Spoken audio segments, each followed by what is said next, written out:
ನಿನ್ನೆ ಪ್ರೀತಿಸುವೆ ಭಾಗ 122 ಅಂತಿಮ ಅಧ್ಯಾಯ. ಮಗಳ ಜೊತೆ ಮಾತನಾಡಿ ಆದ ಮೇಲೆ ರಾಘವ್ ಅವರು ಮನೆ ಬಿಡಲು ನಿರ್ಧರಿಸಿದರು. ಎಲ್ಲರೂ ಇಕ್ಷಳನ್ನು ಮಾತನಾಡಿಸಿ ಆದ ಮೇಲೆ ಅವಳಿಗೆ ಧೈರ್ಯ ತುಂಬಿ ಮನೆಗೆ ಹೊರಡಲು ಅನುವಾದರು. ರಾಘವ್ ಅವರು ಒಬ್ಬರೇ ಯಾರಿಗೂ ಹೇಳದೆ ಹೊರಡುತ್ತಿದ್ದಾಗ ಮುಖೇಶ್ ಅವರು ಅವರನ್ನು ಗಮನಿಸಿದರು. ಅವರ ಹಿಂದೆನೆ ಬಂದು, ಏ ರಾಘವ, ಎಲ್ಲಿಗೆ ಹೋಗ್ತಾ ಇದೆಯಾ? ನಡಿ ಮನೆಗೆ. ಇಲ್ಲ ಮುಖೇಶ್, ನಾನು ಮತ್ತೆ ನಿಮ್ಮ ಮನೆಗೆ ಬರಲ್ಲ. ನಾನು ಬೇರೆ ಎಲ್ಲಾದ್ರೂ ಇರ್ತೀನಿ. ನೀನು ಬೇರೆ ಎಲ್ಲಿ ಇರೋದು ಬೇಕಾಗಿಲ್ಲ, ನಡಿ ಮನೆಗೆ. ಅರ್ಥ ಮಾಡ್ಕೊ ಮುಖೇಶ, ನನಗೆ ನಿಮ್ಮ ಮನೇಲಿ ಇರೋಕ್ಕಾಗಲ್ಲ. ಯಾಕೆ, ಏನಾಯ್ತು? ಮನೇಲಿ ಯಾರಾದ್ರೂ ಏನಾದ್ರೂ ಅಂದ್ರ? ಚೇಚೆ, ಯಾರು ಏನು ಹೇಳಿಲ್ಲ. ನಿನ್ನ ಮನೇಲಿ ಇರೋರು ಎಲ್ಲರೂ ಒಳ್ಳೆಯವರೇ. ಅವ್ರು ಯಾಕೆ ನನಗೆ ಏನಾದ್ರು ಅಂತಾರೆ? ಯಾರು ಏನು ಅಂದಿಲ್ಲ ಅಂದ್ರೆ ಮತ್ತೆ ಯಾಕೆ ಮನೆಗೆ ಬರ್ತಾ ಇಲ್ಲ? ಮುಖೇಶ, ನಿನ್ಗೆ ನಾನು ಹೇಳ್ತಾ ಇರೋದು ಯಾಕೆ ಅರ್ಥ ಆಗ್ತಾ ಇಲ್ಲ? ನಾನು ಬರಲ್ಲ ಅಂದ್ರೆ ಬರಲ್ಲ. ನೀನು ಯಾಕೆ ಬರಲ್ಲ ಅಂತ ನನಗೆ ರೀಸನ್ ಬೇಕು ರಾಘವ.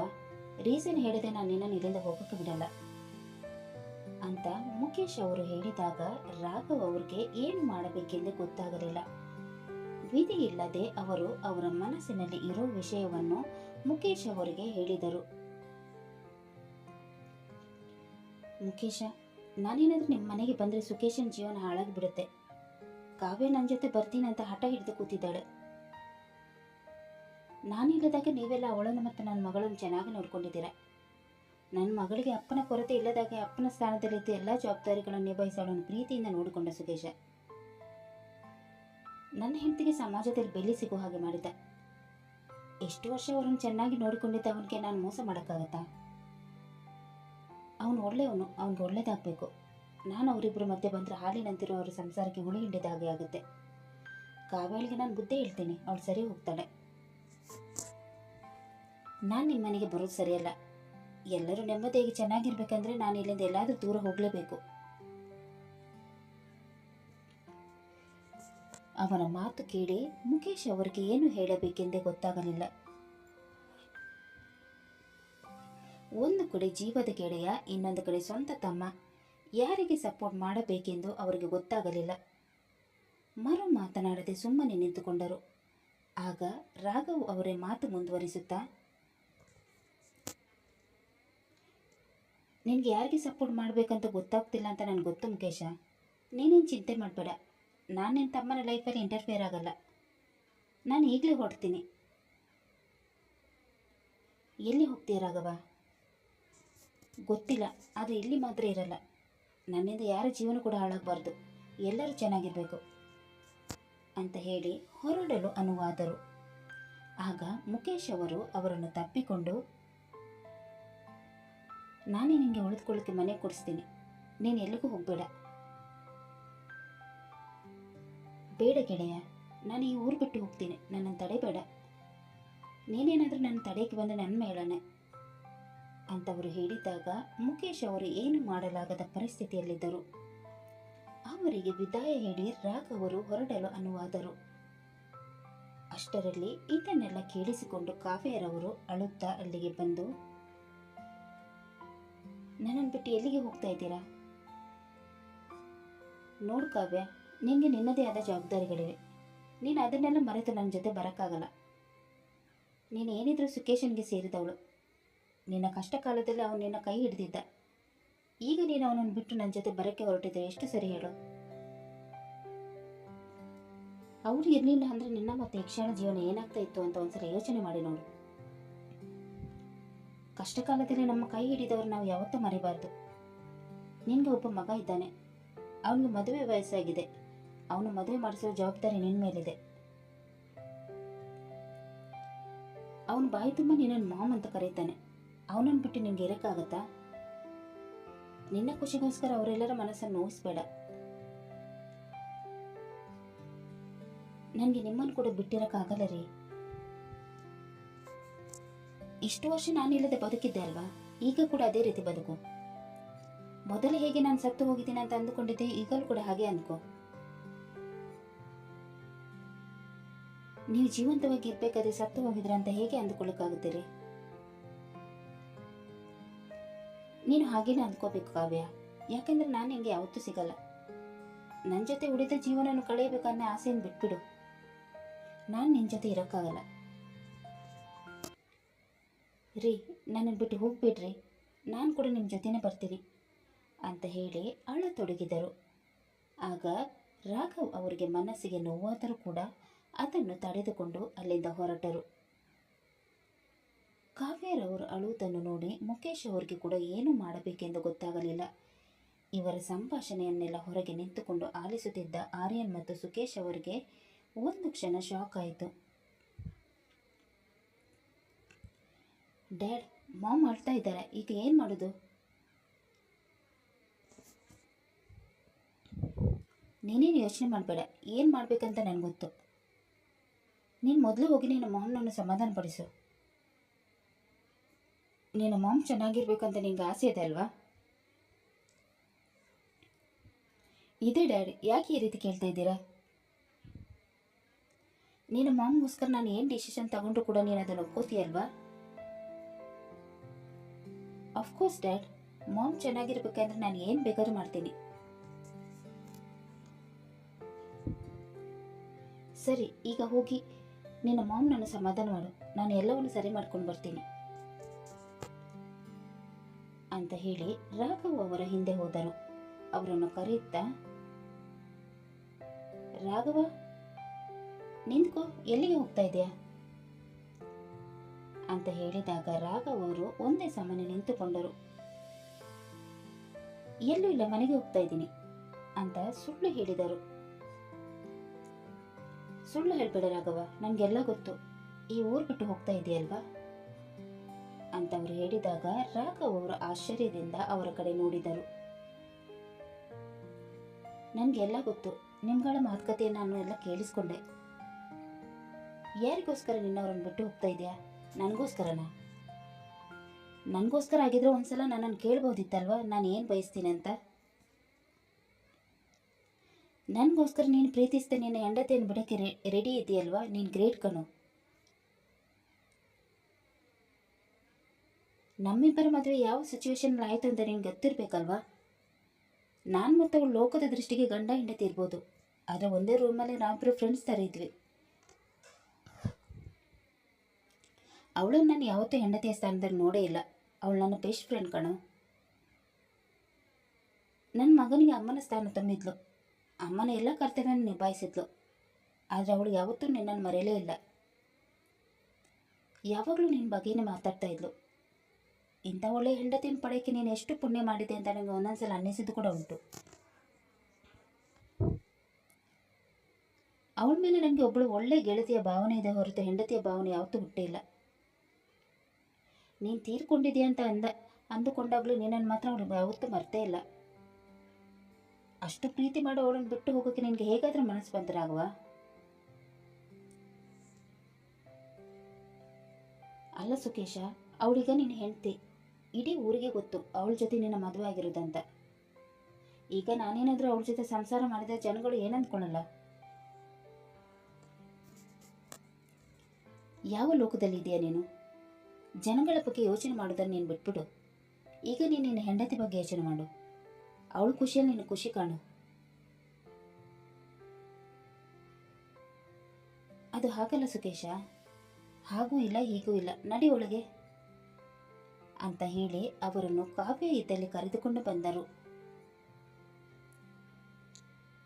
ನೀವು ಅಳ್ಬೇಡಿ ಕಾವ್ಯ, ನೀವು ಇವನ ಜೊತೆನೇ ಇರ್ಬೋದು. ಇವನು ನನಗೋಸ್ಕರ ನಿಮ್ಮನ್ನು ದೂರ ಮಾಡ್ತಾ ಇದ್ದಾನೆ. ನಮ್ಮಿಬ್ಬರ ಮಧ್ಯೆ ಏನಿದೆ ಅಂತ ಅವನಿಗೆ ತಿಳಿಸಿ ಹೇಳಿದ್ದೇನೆ. ನೀವು ನಿಶ್ಚಿತಾಗಿ ಇವನ ಜೊತೆ ಹೋಗ್ಬೋದು ಅಂತ ಹೇಳಿ ಆರ್ಯನ್ ಕಡೆ ನೋಡಿ, ಹೇಳು ಮಗನೇ, ನಾನು ಸರಿಯಾಗಿ ಡಿಸಿಷನ್ ತಗೊಂಡಿದ್ದೇನಲ್ವಾ?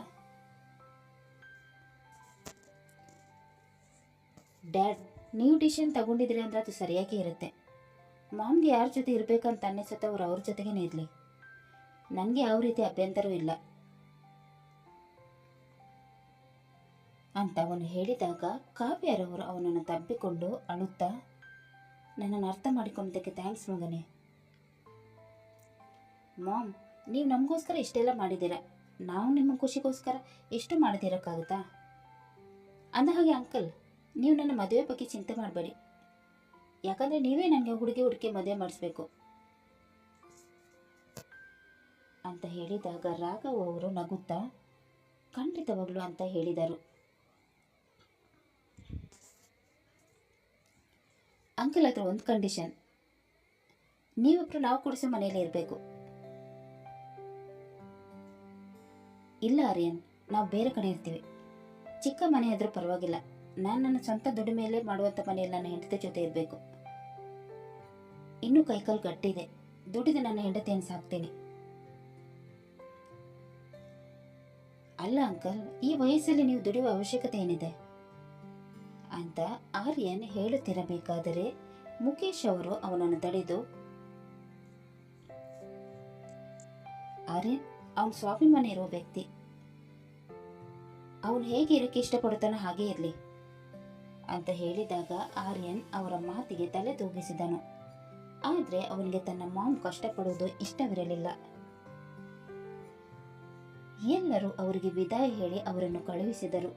ಅವರು ಇನ್ನೇನು ಹೊರಡಬೇಕು ಅಷ್ಟರಲ್ಲಿ ಅಲ್ಲಿಗೆ ಛಾಯಾಳ ಜೊತೆ ಬಂದ ಅಜಯ್ ಓಡಿ ಬಂದು ತನ್ನ ಅಣ್ಣನನ್ನು ತಪ್ಪಿಕೊಂಡನು.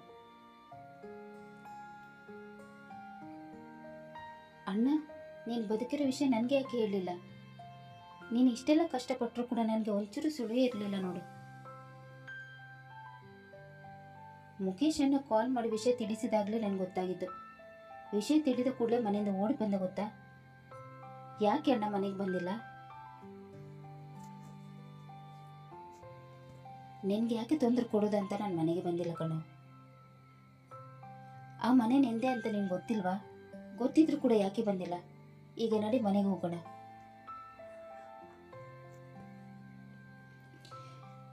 ಬೇಡ ಕಣೋ, ಆ ಮನೆ ನಿಮ್ಗೇನೆ ಸೇರಿದ್ದು. ಇಷ್ಟು ವರ್ಷ ನೀವು ಇಬ್ಬರೇ ಇದ್ರೆ ಇನ್ಮೇಲೆ ಕೂಡ ನೀವೇ ಇರಿ. ನಾವು ಬೇರೆ ಎಲ್ಲಿಗಾದ್ರೂ ಹೋಗ್ತೀವಿ. ನೀನೇನಾದ್ರೂ ಮನೆಗೆ ಬಂದಿಲ್ಲ ಅಂದ್ರೆ ನನ್ನ ಮೇಲಾಣೆ. ಯಾಕೋ ಆಣೆ ಎಲ್ಲ ಮಾಡ್ತೀಯಾ? ಸರಿ, ನಾವಿಬ್ರು ಆ ಮನೆಗೆ ಬರ್ತೀವಿ ಬಿಡು ಅಂತ ಹೇಳಿದಾಗ ಅವರಿಗೆ ತುಂಬಾನೇ ಖುಷಿಯಾಯಿತು. ಅಷ್ಟರಲ್ಲಿ ಅಲ್ಲಿಗೆ ಬಂದ ಇಕ್ಷಾ, ಚಿನ್ಮಯ್, ಶಾಲಿನಿಯವರು ಮತ್ತು ಲಲಿತಮ್ಮರವರಿಗೆ ವಿಷಯ ಗೊತ್ತಾಗಿ ಎಲ್ಲರೂ ಖುಷಿ ಪಡತೊಡಗಿದರು. ಅಂತೂ ಇಂತೂ ಪ್ರೀತಿ ಮಾಡಿದವರೆಲ್ಲ ಒಂದಾಗೋ ಹಾಗೆ ಆಯಿತು. ಎಲ್ಲರೂ ಚೆನ್ನಾಗಿರಿ ಅಂತ ಲಲಿತಮ್ಮರವರು ಎಲ್ಲರನ್ನೂ ಆಶೀರ್ವದಿಸಿದರು. ಇಕ್ಷಾಳ ಖುಷಿಗಂತೂ ಕೊನೆ ಇರಲಿಲ್ಲ. ಎಲ್ಲರೂ ಸಂತೋಷವಾಗಿರುವುದನ್ನು ನೋಡಿದ ಛಾಯಾರವರು ಮುಗುಳ್ನಕ್ಕು, ಎಲ್ಲರೂ ಎಷ್ಟು ಖುಷಿಯಾಗಿದ್ದಾರೆ, ನಾನು ಮಾತ್ರ ಒಬ್ಬಳೇ ನಿಂತಿದ್ದೀನಿ. ನಾನು ಮಾಡಿದ ಪಾಪಕ್ಕೆ ದೇವರು ನನಗೆ ಸರಿಯಾಗಿ ಶಿಕ್ಷೆ ಕೊಟ್ಟಿದ್ದಾನೆ. ನಾನು ಇವರಿಬ್ಬರನ್ನು ದೂರ ಮಾಡಬೇಕಂತ ಎಷ್ಟೇ ಪ್ರಯತ್ನ ಪಟ್ಟಿದ್ದರೂ ಕೂಡ ಇವತ್ತು ಇವರಿಬ್ಬರು ಒಂದಾಗಿದ್ದಾರೆ ಅಂದರೆ ಇವರಿಬ್ಬರ ಪ್ರೀತಿ ಎಷ್ಟು ನಿಷ್ಕಲ್ಮಶ ಇರಬೇಕು. ಒಳ್ಳೇದು ಮಾಡಿದವರಿಗೆ ನಿಧಾನವಾದರೂ ಕೂಡ ಒಳ್ಳೇದೇ ಆಗುತ್ತೆ. ಪಾಪ ಮಾಡಿದ ನನಗೆ ಯಾವ ಸುಖನೂ ಕೂಡ ಇಲ್ಲ, ಮಕ್ಕಳ ಭಾಗ್ಯ ಅಂತೂ ಇಲ್ವೇ ಇಲ್ಲ. ಇನ್ಮೇಲಾದರೂ ನಾನು ಬದಲಾಗಬೇಕು. ಎಲ್ಲರ ಥರ ನಾನು ಕೂಡ ಇವರ ಹಾಗೆ ಎಲ್ಲರ ಜೊತೆ ಪ್ರೀತಿಯಿಂದ ಇದ್ದು ಖುಷಿಯಾಗಿರೋದನ್ನು ಕಲ್ತ್ಕೊಳ್ಬೇಕು. ಆಗ್ಲಾದ್ರೂ ನಾನು ಮಾಡಿದ ಪಾಪಕ್ಕೆ ಪ್ರಾಯಶ್ಚಿತ್ತನಾದರೂ ಸಿಗ್ಬೋದು ಅಂತ ಮನಸ್ಸಿನಲ್ಲಿ ಅಂದುಕೊಂಡು ಅವರನ್ನೆಲ್ಲ ನೋಡಿ ಖುಷಿ ಪಡತೊಡಗಿದರು. ಅಜಯ್ ತನ್ನ ಜೊತೆ ತನ್ನ ಅಣ್ಣ ಮತ್ತು ಅತ್ತಿಗೆಯನ್ನು ಕರೆದುಕೊಂಡು ಹೋದರು. ಮುಖೇಶ್ ಅವರು ಅವರ ಫ್ಯಾಮಿಲಿ ಜೊತೆ ಅವರ ಮನೆಗೆ ಹೋದರು. ರಾಘವ್ ಅವರು ಅವರ ಮನೆಗೆ ಹೋದ ಮೇಲೆ ಮೊದಲಿದ್ದ ರೂಮನ್ನೇ ಅವರಿಗೆ ನೀಡಲಾಯಿತು. ಅಣ್ಣ ಅತ್ತಿಗೆ ಮನೆಗೆ ಬಂದ ಖುಷಿಗೆ ಅಜಯ್ ರವರು ಬಾಡೂಟವನ್ನೇ ಸಿದ್ಧಪಡಿಸಿದ್ದರು. ರಾತ್ರಿ ಊಟ ಎಲ್ಲ ಆದ ಮೇಲೆ ಎಲ್ಲರೂ ಹರಟೆ ಹೊಡೆಯುತ್ತಾ ನಂತರ ಮಲಗಲು ಹೋದರು. ರಾಘವ್ ಅವರು ಅವರ ರೂಮಿಗೆ ಹೋದಾಗ ಕಾವ್ಯ ಮೊದಲೇ ರೂಮಿನಲ್ಲಿದ್ದರು. ಅರಶಿನ ದಾರವನ್ನು ತೆಗೆದುಕೊಂಡು ಅದನ್ನು ರಾಘವ್ ಅವರಿಗೆ ಕೊಟ್ಟು, ರೀ, ಇದನ್ನು ಕಟ್ರಿ ಅಂತ ಹೇಳಿ ಅದನ್ನು ಅವರಿಂದ ಕಟ್ಟಿಸಿಕೊಂಡರು. ರಾಘವ್ ಅವರು ಕಾವ್ಯರವರನ್ನೇ ದಿಟ್ಟಿಸಿ ನೋಡತೊಡಗಿದರು. ಇನ್ನು ಮಾಸದ ಸೌಂದರ್ಯ ಮೊದಲು ಹೇಗಿದ್ರು ಈಗಲೂ ಕೂಡ ಅವರಿಗೆ ಹಾಗೆಯೇ ಕಾಣತೊಡಗಿದರು. ಆಗ ಅವರಿಗೆ ಅವರ ಮೇಲೆ ಒಂದು ಕವಿತೆ ಹೇಳುವ ಇಚ್ಛೆಯಾಯಿತು. ನಿನ್ನ ಈ ಮುಗುಳನಗೆ ಮನೆ ಮಾಡಿತು ನನ್ನ ಎದೆಯೊಳಗೆ, ನಿನ್ನ ಈ ಮುಗುಳನಗೆ ಮನೆ ಮಾಡಿತು ನನ್ನ ಎದೆಯೊಳಗೆ, ನಿನ್ನ ಈ ಬಟ್ಟಲು ಕಣ್ಣುಗಳು ಬಿಟ್ಟಿರುವ ಬಾಣ ನನ್ನ ಹೃದಯನ ಚುಚ್ಚಿ ಅದರಲ್ಲಿ ಪ್ರೀತಿಯ ಕಾರಂಜಿ ಜಿನುಗಿಸಿದೆ, ನನ್ನ ಹೃದಯನ ಚುಚ್ಚಿ ಅದರಲ್ಲಿ ಪ್ರೀತಿಯ ಕಾರಂಜಿ ಜಿನುಗಿಸಿದೆ. ನಿನ್ನ ಉಸಿರು ನನ್ನ ಎದೆಯೊಳಗೆ ಬೆರೆತು ಹೋಗಿದೆ, ನನ್ನ ಮನಸ್ಸಿಂದು ನಿನ್ನ ಮೇಲೆ ಪೂರ್ತಿಯಾಗಿ ಸೋತು ಹೋಗಿದೆ. ನಿನ್ನ ಉಸಿರು ನನ್ನ ಎದೆಯೊಳಗೆ ಬೆರೆತು ಹೋಗಿದೆ, ನನ್ನ ಮನಸ್ಸಿಂದು ನಿನ್ನ ಮೇಲೆ ಪೂರ್ತಿಯಾಗಿ ಸೋತು ಹೋಗಿದೆ. ಯಾವತ್ತೂ ನೀನು ನನ್ನ ಹೃದಯದೊಳಗೆ ಮನೆ ಮಾಡಿಯಾಗಿದೆ, ಇನ್ಯಾವತ್ತೂ ದೂರ ಆಗದಂತೆ ಜೋಪಾನ ಮಾಡುವನು ನಿನ್ನನ್ನು ಕೊನೆಯವರೆಗೂ ನನ್ನೊಡತಿ. ಯಾವತ್ತೂ ನೀನು ನನ್ನ ಹೃದಯದೊಳಗೆ ಮನೆ ಮಾಡಿಯಾಗಿದೆ, ಇನ್ಯಾವತ್ತೂ ದೂರ ಆಗದಂತೆ ಜೋಪಾನ ಮಾಡುವೆನು ನಿನ್ನನ್ನು ಕೊನೆಯವರೆಗೂ ನನ್ನೊಡತಿ. ಕವಿತೆ ಕೇಳಿ ತೀರಾ ನಾಚಿಕೊಂಡ ಕಾವ್ಯರವರು, ಏನ್ರಿ ನೀವು ಈ ವಯಸ್ಸಲ್ಲೂ ಹೊಸದಾಗಿ ಮದುವೆ ಆದ ಥರ ವರ್ತಿಸ್ತಾ ಇದ್ದೀರಾ? ನಿಮಗೆ ಸ್ವಲ್ಪ ನಾಚಿಕೆ ಆಗಲ್ವಾ? ನೋಡ್ ಚಿನ್ನಿ, ನಾಚಿಕೆಲ್ಲ ಹೊರಗೆ ಬಿಟ್ಟು ಬಲಗಾಲಿಟ್ಟು ಒಳಗೆ ಬಂದು ಒಬ್ರನ್ನೊಬ್ರು ಗಾಢವಾಗಿ ಪ್ರೀತಿಸ್ತಾ ಇರಬೇಕು, ಏನಂತೀಯ ಅಂತ ಅವರು ಹೇಳಿದಾಗ ಕಾವ್ಯರವರು ನಾಚಿಕೊಳ್ಳುತ್ತಾ ಅವರನ್ನು ತಬ್ಬಿಕೊಂಡು, ಇನ್ಮೇಲೆ ಸಾಯೋ ತನಕ ಜೊತೆಯಾಗಿರ್ಬೇಕು, ಯಾವತ್ತೂ ನಾನು ಬಿಟ್ಟು ಹೋಗೋ ಯೋಚನೆ ಕೂಡ ಮಾಡಬೇಡಿ. ಇಲ್ಲ ಚಿನ್ನಿ, ಇನ್ಯಾವತ್ತೂ ನಾನು ನಿನ್ನನ್ನು ಬಿಟ್ಟು ಹೋಗಲ್ಲ, ಇನ್ಮೇಲೆ ಸತ್ರು ಒಟ್ಟಿಗೆನೆ ಬದುಕಿದ್ರು ಒಟ್ಟಿಗೆನೆ ಅಂತ ಹೇಳಿ ಅವರನ್ನು ಗಟ್ಟಿಯಾಗಿ ತಬ್ಬಿಕೊಂಡರು.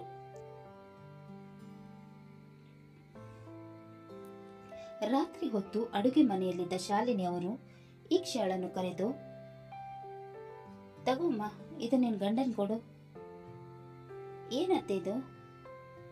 ಇದು ಅರಿಶಿನ ಹಾಲು, ಇದನ್ನು ಕುಡಿದ್ರೆ ನೋವೆಲ್ಲ ಸ್ವಲ್ಪ ಕಮ್ಮಿ ಆಗುತ್ತೆ, ಹೋಗಿ ಅವನು ಕೊಡು.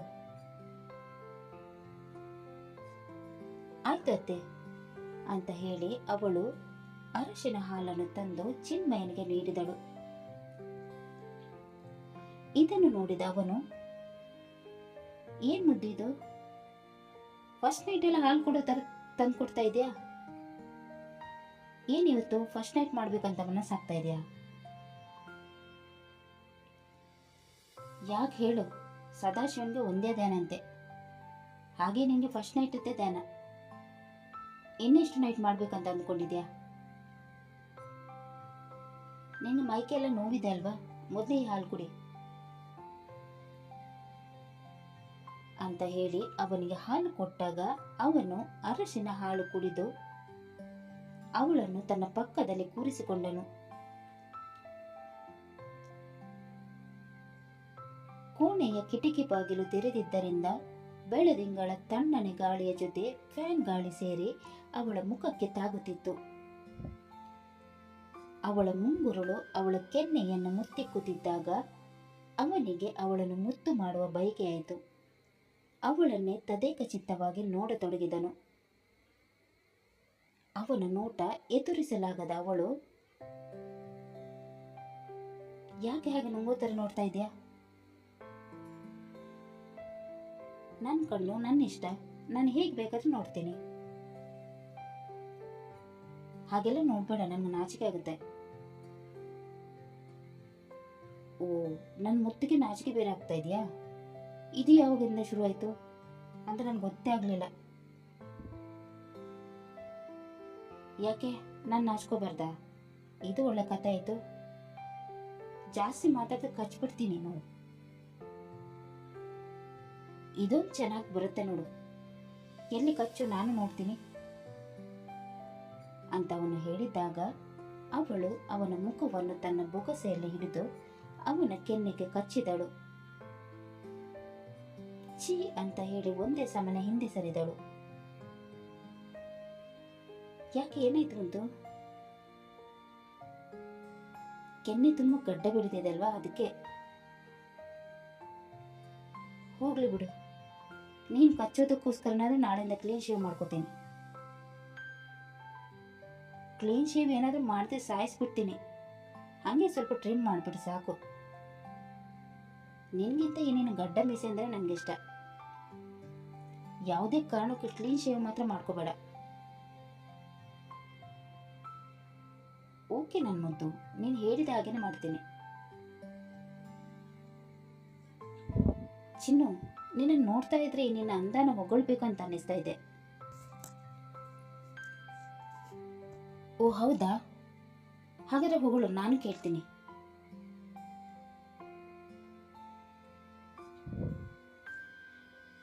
ಈ ನಿನ್ನ ಅಂದಾನ ಹೊಗಳಲು ಸಾಲದೆನಗೆ ಪದಗಳು. ಈ ನಿನ್ನ ಅಂದಾನ ಹೊಗಳಲು ಸಾಲದೆನಗೆ ಪದಗಳು. ಗಡ್ಡ ಮೀಸೆಯೊಳಗೊಂಡ ನಿನ್ನ ಮೊಗವು ಹೊಳೆಯುತ್ತಿರಲು ಹುಚ್ಚು ಆಯಿತು ಈ ಮನಸ್ಸು. ಗಡ್ಡ ಮೀಸೆಯೊಳಗೊಂಡ ನಿನ್ನ ಮೊಗವು ಹೊಳೆಯುತ್ತಿರಲು ಹುಚ್ಚು ಆಯಿತು ಈ ಮನಸ್ಸು. ಹುಚ್ಚು ಹೆಚ್ಚಾಗಿ ನಿನ್ನನ್ನು ಇನ್ನಷ್ಟು ಪ್ರೀತಿಸಿತು. ಹುಚ್ಚು ಹೆಚ್ಚಾಗಿ ನಿನ್ನನ್ನು ಇನ್ನಷ್ಟು ಪ್ರೀತಿಸಿತು. ನಿನ್ನೊಳಗಿನ ಅಂದದ ಮನಕ್ಕೆ ನನ್ನ ಮನವಿಂದು ಪೂರ್ತಿಯಾಗಿ ಸೋತು ಹೋಯಿತು. ನನ್ನೊಳಗಿನ ಹುಚ್ಚು ಪ್ರೀತಿ ನಿನಗಾಗಿ ಯಾವಾಗಲೂ ಹಂಬಲಿಸಿತು. ನನ್ನೊಳಗಿನ ಹುಚ್ಚು ಪ್ರೀತಿ ನಿನಗಾಗಿ ಯಾವಾಗಲೂ ಹಂಬಲಿಸಿತು. ಹೋಗದಿರು ನನ್ನಿಂದ ದೂರ ಎಂದಿಗೂ, ಪ್ರೀತಿಸುತ್ತಿರು ನನ್ನನ್ನು ಕೊನೆಯವರೆಗೂ. ಹೋಗದಿರು ನನ್ನಿಂದ ದೂರ ಎಂದಿಗೂ, ಪ್ರೀತಿಸುತ್ತಿರು ನನ್ನನ್ನು ಕೊನೆಯವರೆಗೂ. ನಿನಗಾಗಿ ಪ್ರೀತಿಯ ದಾರೆ ಎರೆದು ಕೊನೆಯ ತನಕ ನಿನ್ನೊಡನೆ ಬಾಳುವ ಆಸೆ ಈ ಜೀವಕ್ಕೆ. ಈಗ ನಿನಗಾಗಿ ಮುತ್ತೊಂದನ್ನು ಕೊಡುವ ಆಸೆ ಈ ಜೀವಕ್ಕೆ. ಈಗ ನಿನಗಾಗಿ ಮುತ್ತೊಂದನ್ನು ಕೊಡುವ ಆಸೆ ಈ ಜೀವಕ್ಕೆ ಅಂತ ಕವಿತೆ ಹೇಳಿ ಅವನ ಮುಖಮೂರ್ತಿ ಮುತ್ತಿನ ಮಳೆಗೆರೆದಳು. ಅವಳ ಸ್ಪರ್ಶಕ್ಕೆ ಅವನ ಮೈಯಿಡಿ ಪುಳಕಿತವಾಯಿತು. ಅವನು ಕೂಡ ಅವಳಿಗೆ ಮುತ್ತಿನ ಮಳೆಗೆರೆದನು. ದೂರಾಗಿದ್ದ ಪ್ರೇಮಿಗಳಿಬ್ಬರು ಒಂದಾಗಿ ಮುಂದಿನ ದಿನಗಳಲ್ಲಿ ಪ್ರೀತಿಯಿಂದ ಜೀವನ ಸಾಗಿಸತೊಡಗಿದರು. ಮುಂದಿನ ದಿನಗಳಲ್ಲಿ ಎಲ್ಲರೂ ಸಹಬಾಳ್ವೆಯಿಂದ ಜೀವನ ನಡೆಸಿದರು. ಕತೆ ಮುಕ್ತಾಯವಾಯಿತು. ಈ ಕತೆ ನಿಮ್ಗೆ ಇಷ್ಟವಾದಲ್ಲಿ ಲೈಕ್ ಮಾಡಿ, ಶೇರ್ ಮಾಡಿ ಮತ್ತು ಸಬ್ಸ್ಕ್ರೈಬ್ ಮಾಡೋದನ್ನು ಮಾತ್ರ ಮರಿಬೇಡಿ. ಹಾಗೆ ಕತೆ ಹೇಗಿದೆ ಅಂತ ಕಮೆಂಟ್ ಬಾಕ್ಸಲ್ಲಿ ತಿಳಿಸಿ. ಯಾರೆಲ್ಲ ನಮ್ಮ ಚಾನೆಲ್ಗೆ ಹೊಸದಾಗಿ ಭೇಟಿಯಾಗಿದ್ರೆ ಅವರೆಲ್ಲ ನಮ್ಮ ಚಾನೆಲನ್ನು ಸಬ್ಸ್ಕ್ರೈಬ್ ಮಾಡಬೇಕಾಗಿ ವಿನಂತಿ. ಮತ್ತೆ ಮುಂದಿನ ದಿನಗಳಲ್ಲಿ ಮತ್ತೊಂದು ಒಳ್ಳೆಯ ಕಥೆಯೊಂದಿಗೆ ನಮ್ಮ ಮುಂದೆ ಬರ್ತೀವಿ. ಧನ್ಯವಾದಗಳು.